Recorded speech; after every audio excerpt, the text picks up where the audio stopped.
STA TV, media syiar Islam.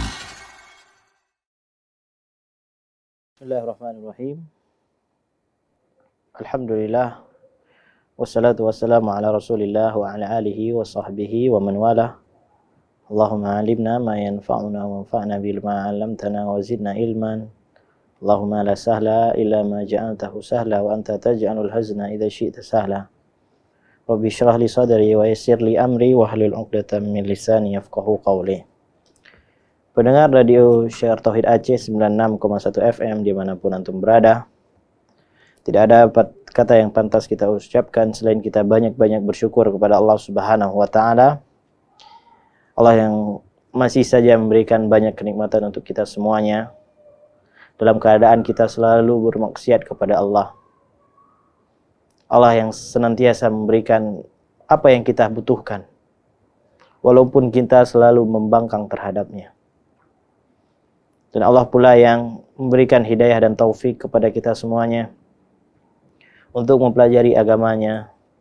Dan kita meminta kepada Allah Subhanahu wa Ta'ala dengan kita mempelajari agama Allah Subhanahu wa Ta'ala menjadi sebab kita dimasukkan ke dalam surga Allah Subhanahu wa Ta'ala. Amin ya rabbal alamin. Dan di malam yang berbahagia ini kita masih saja membahas perkara yang penting di dalam agama kita, yaitu masalah tentang tauhid. Masalah yang penting sekali untuk dipelajari oleh kaum muslimin dan kaum muslimat dimanapun antum berada. Dan semoga kita tidak bosan-bosan mempelajari perkara ini. Kita ulang-ulang terus, kita dalami terus, sampai kita mati di atas tauhid kepada Allah Subhanahu wa Ta'ala. Itu yang kita inginkan. Jangan kita merasa kita sudah paham, kita sudah tahu, saya itu tidak mungkin lagi berbuat kesyirikan, saya tidak mungkin lagi membuat kebid'ahan.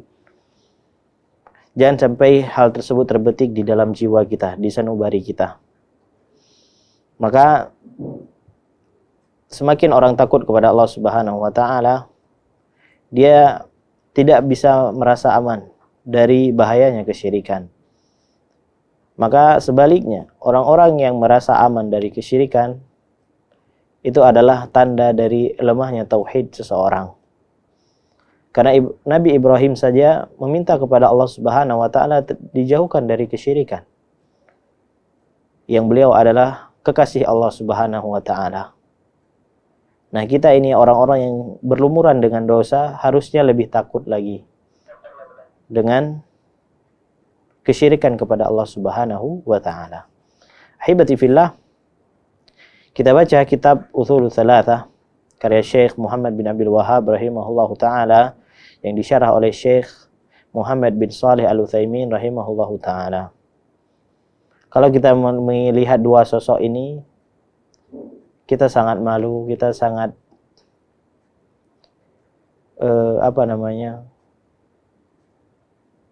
kita melihat diri kita ini, apa yang sudah kita lakukan di agama Islam ini, apa yang telah kita perjuangkan untuk agama kita, apa yang telah kita berikan kontribusi kita untuk dakwah ini. Kalau kita melihat Syekh Muhammad bin Abdul Wahhab, banyak sekali kitab-kitab beliau, walaupun beliau sudah meninggal, sudah wafat, sudah lama sekali, tetapi nama beliau masih dikenang. Nah, juga Syekh Muhammad bin Shalih Al-Utsaimin, beliau meninggal di tahun 2000 ataupun di 2001. Tetapi nama beliau, tulisan-tulisan beliau masih saja dibaca. Nah, pertanyaan untuk kita semuanya, kalau kita mati, kalau kita meninggalkan bumi, meninggalkan dunia ini, apa yang sudah kita tinggalkan? Apakah kita telah meninggalkan amalan-amalan soleh? Apakah kita telah meninggalkan pahala-pahala jariah kita ataupun tidak? Ataupun malah na'udzubillahi min dzalik, kita meninggalkan dosa jariah. Ini yang kita patut kita renungkan dan kita perhatikan, jamaah kaum muslimin yang dirahmati Allah Subhanahu wa Ta'ala. Karena tatkala kita mati, tatkala kita meninggalkan bumi ini, tidak ada yang bisa mengingat kita. Tidak ada orang yang bakalan mengingat kita, kecuali orang-orang yang memiliki amal-amalan soleh. Ada yang ilmu yang bermanfaat dia transfer kepada orang lain. ada sedekah jariyah yang dia berikan, atau ada anak saleh yang mendoakan orang tuanya. Hari ini orang tua lebih fokus mendidik anaknya menjadi orang yang sukses dalam perkara dunianya. Tetapi ada nanti orang tua yang berbangga pada hari kiamat melihat anaknya adalah anak yang saleh mendoakan orang tuanya. Anak-anak yang dia cinta kepada orang tuanya. Dia mengingat Allah Subhanahu wa taala, orang-orang yang takut kepada Allah Subhanahu wa taala. Sampai ada orang tua yang di sana pada hari kiamat, dia takjub dengan amalannya. Padahal dalam keadaan dia tidak melakukan amalan-amalan tersebut. Dia tanya, dari mana amalan saya ini? Saya tidak melakukan amalan ini. Kemudian disebutkan, bistighfari waladikalaka. Dikarenakan ampunan, permohonan ampun anakmu kepada dirimu. Ini adalah orang tua yang berbangga pada hari kiamat. Nah, juga orang-orang yang bersedekah.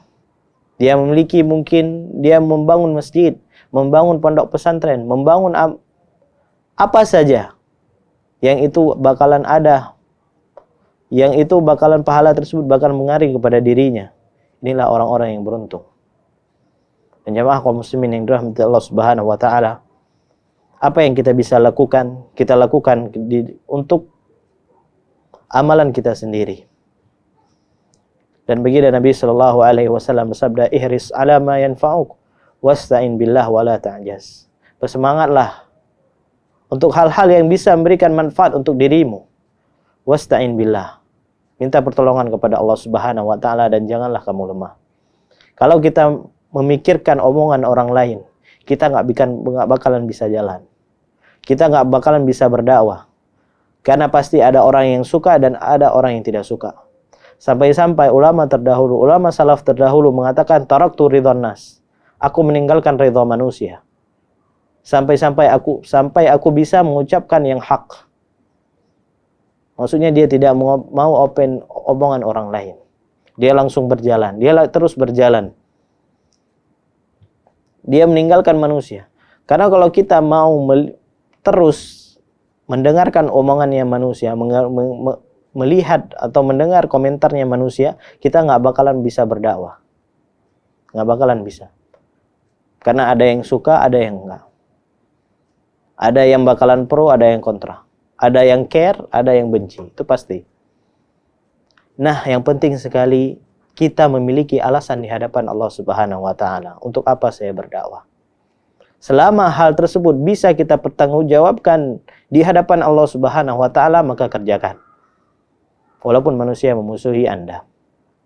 Dan jemaah kaum muslimin yang dirahmati Allah Subhanahu wa taala, qala Syekh Al-Mujaddid rahimahullahu taala, wa a'dhamu ma naha anhu asyirku. Dan larangan yang paling besar yang dilarang oleh Allah Subhanahu wa taala adalah menyekutukan Allah Subhanahu wa taala.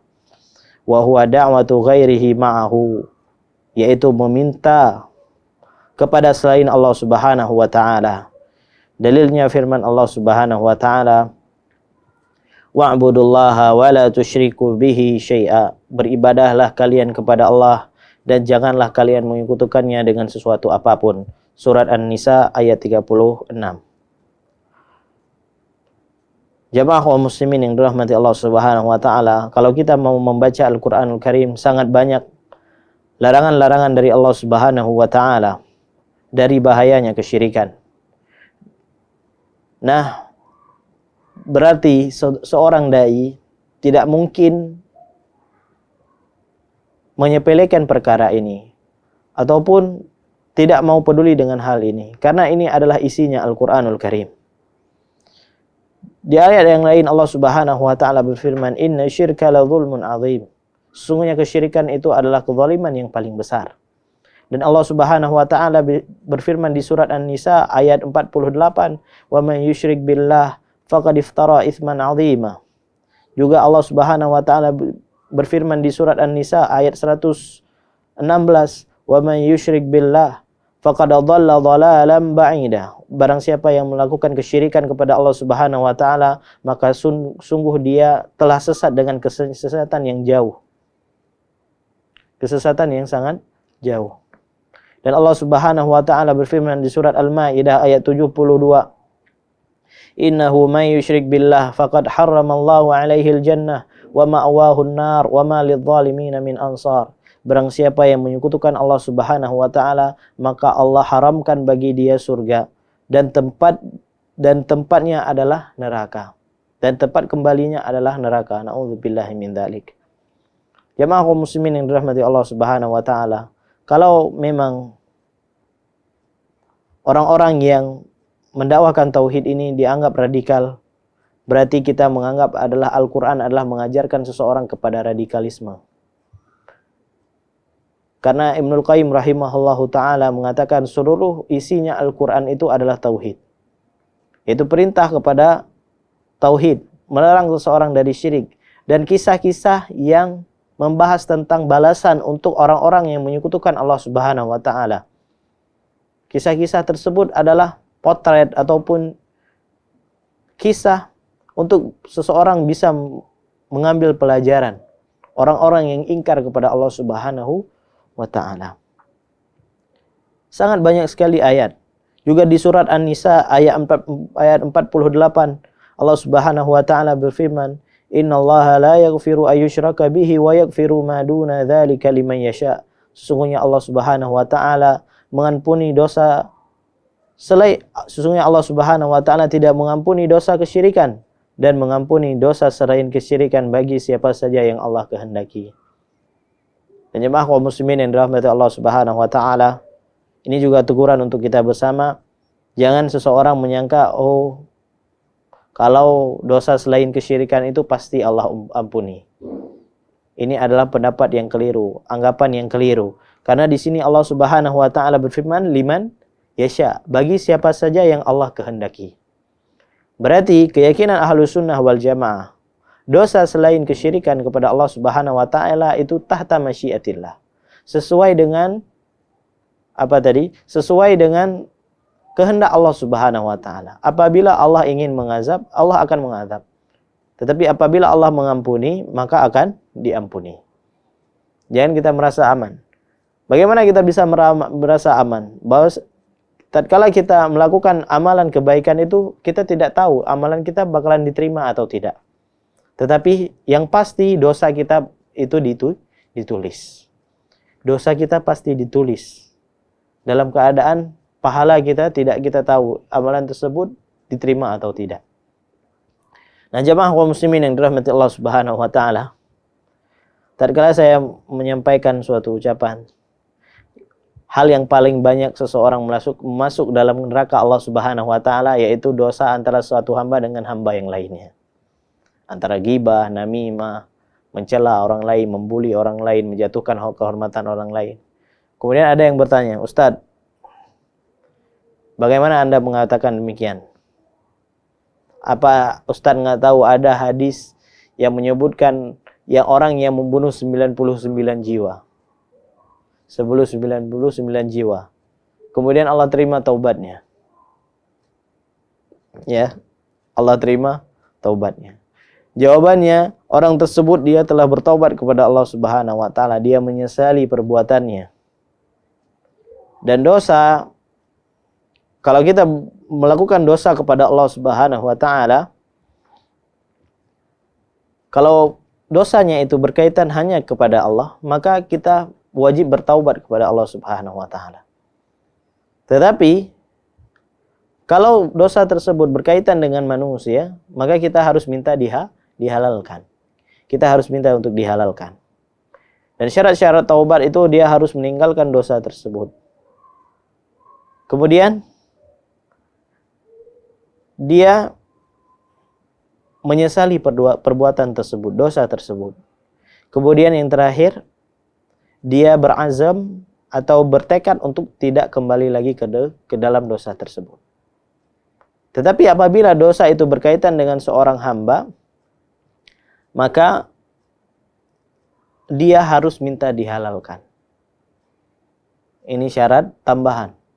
Kalau dosa itu dosa ghibah, dosa namimah, dosa yang berkaitan dengan seorang hamba, dia harus minta dihalalkan.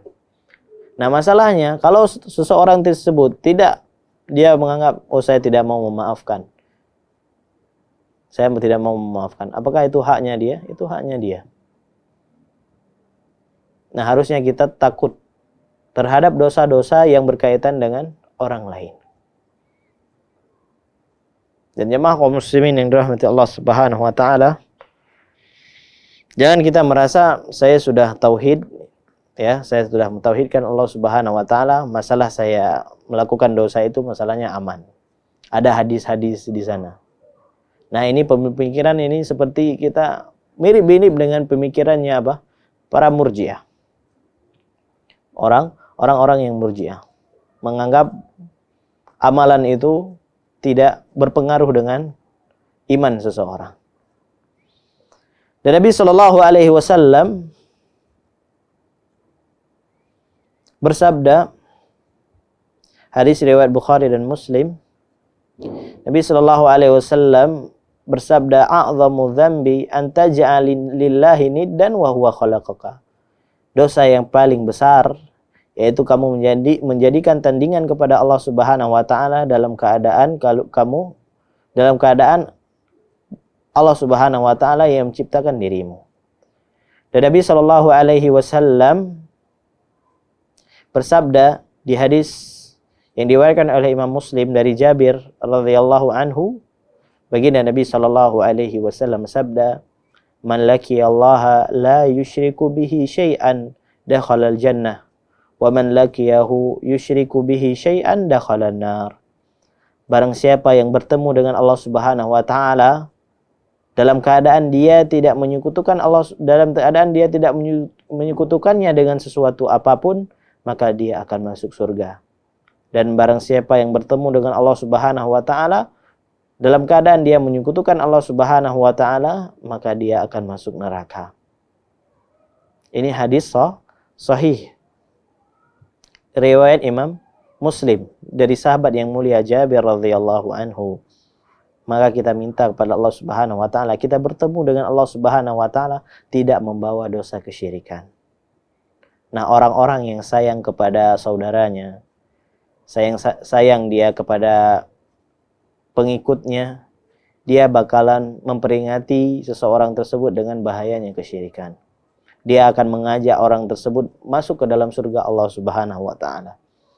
Karena fungsinya seorang dai itu ia mengajak pengikutnya untuk masuk ke dalam surga Allah Subhanahu wa taala. Dia mengajak hal-hal ini, sebab-sebab seseorang masuk ke dalam surga Allah. Dan ini dia menjelaskan, ini sebab-sebab yang seseorang itu masuk ke dalam neraka Allah Subhanahu wa taala. Dan Nabi Shallallahu Alaihi Wasallam bersabda di hadis yang diriwayatkan oleh Imam Bukhari, baginda Nabi Shallallahu Alaihi Wasallam bersabda, "Man mata wa huwa yad'u min dunillahi niddan dakhala nar."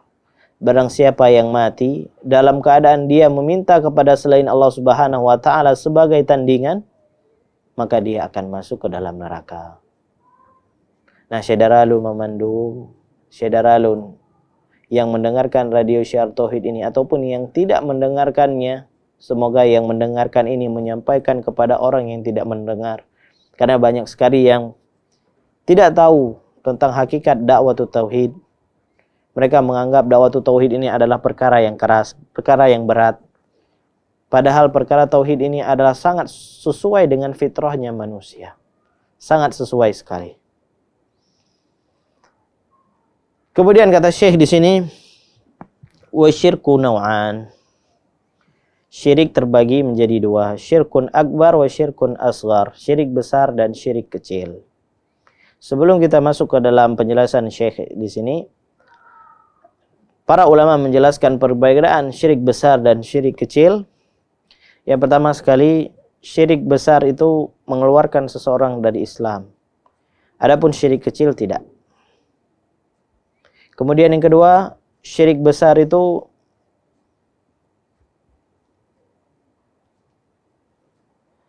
apa tadi? Syirik besar mengeluarkan seseorang dari Islam, adapun syirik kecil tidak. Kemudian syirik besar mengekalkan seseorang di neraka. Menjadi orang-orang yang melakukan syirik besar itu kekal di dalam neraka. Adapun syirik kecil Tidak. Wa naw'ul awal, kata Syekh, asyirkul akbar. Apa itu syirik besar? Kata Syekh di sini, wa huwa kullu syirkin atlaqahu syari' wa kana mutadhamminan li khurujil insan an dinihi. Syirik besar adalah seluruh kesyirikan yang disebutkan oleh syariat atau ditetapkan oleh syariat yang mengandung di dalamnya keluarnya seseorang dari agamanya. Keluarnya seorang manusia dari agamanya. Ini syirik besar. Wa huwa kullu syirkin atlaqahu syari' wa kana mutadhamminan li khurujil insan an dinihi. Yaitu seluruh kesyirikan yang ditetapkan oleh syariat yang terkandung di dalamnya keluarnya seseorang dari agamanya. Wa naw'u tsani, dan pembagian yang kedua, macam yang kedua ada asyirkul asghar. Apa itu syirik kecil? Wa huwa kullu amali qawli aw fi'li atlaqahu syar'i wasafa syirka walakinnahu la yukhriju 'anil millah. Yaitu seluruh amalan baik itu ucapan ataupun perbuatan yang ditetapkan oleh syariat yang disifati itu adalah kesyirikan tetapi tidak mengeluarkan seseorang dari Islam. Ini perbedaan syirik besar dan syirik kecil. Contohnya syirik besar apa? Sangat banyak. Yaitu meminta kepada selain Allah Subhanahu wa taala, meminta kepada mayit, meminta kepada kuburan, ya, menyembelih kepada selain Allah Subhanahu wa taala. Itu adalah bentuk syirik besar. Datang ke dukun, ya, atau lagi masih banyak. Kemudian syirik kecil. Syirik kecil. Syirik kecil yaitu seluruh amalan, kata Syekh, baik itu ucapan ataupun perbuatan yang ditetapkan oleh syariat yang disifati itu adalah kesyirikan tetapi tidak mengeluarkan seseorang dari Islam. Seperti apa? Bersumpah dengan selain Allah. Ya, bersumpah dengan selain Allah, memakai jimat. Seperti ucapan seseorang mengatakan Masya Allah wa syi'ta. Ini dilarang oleh Nabi SAW, dilarang oleh syariat. Ucapan Masya Allah wa syi'ta. Hanya sekedar ucapan, tetapi terkandung di dalamnya kesyirikan. Yang boleh apa? Masya Allah summa syi'ta. Masya Allah summa syi'ta.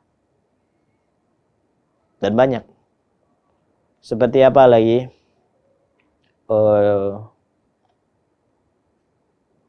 Tiaroh. Apa itu tiaroh? Di zaman dahulu orang sebelum dia berangkat ke suatu tempat, dia lepaskan dulu burungnya. Kalau burungnya jalan ke kanan, baru dia jalan. Atau apabila dia jalan ke kiri, maka dia tidak jadi jalan. Nah, jadi dia melakukan safar. Ataupun koin, mengadu nasib. Ya, kalau koinnya ini, kalau koinnya mengarah ke kini, ke uang 500, maka saya jadi jalan. Kalau mengarahnya ke apa misalnya, ke sebaliknya, maka dia nggak jadi jalan.